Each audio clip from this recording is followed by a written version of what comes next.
For more than 2 centuries, African American churches have served as a means of inspiration and hope, which emphasize the meaning of individual transformation. Even when the prevailing notions of the country didn't advocate for fair treatment of African Americans, Black theologies discussed the liberation of the marginalized and the injustices visited upon Blacks in Americhurch or wherever they could congregate.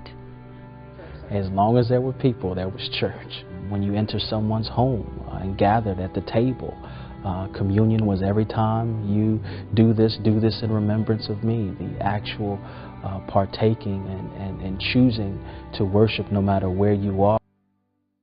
Because many enslaved African Americans were barred from formal education, they used spirituals to communicate with one another.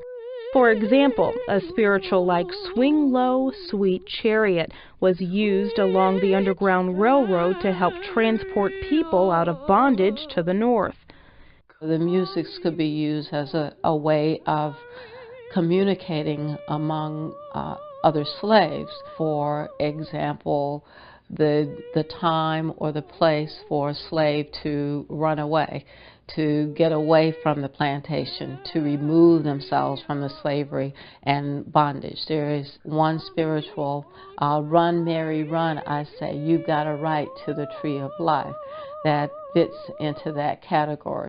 It became the Black man's purpose to shape, fashion, and recreate the religion offered to him by the Christian slave master and remold it. Through the early Civil War, Jim Crow laws, and civil rights movements, Blacks depended on leaders and their spirituality to find inspiration in stories of deliverance. Blacks chose to remove themselves from that context so that they could be free to define who they were and define their own relationship to God, their own relationship to each other without the political and social encumbrances that they were experiencing when they initially were seeking to worship with whites. That continues to be sustained today.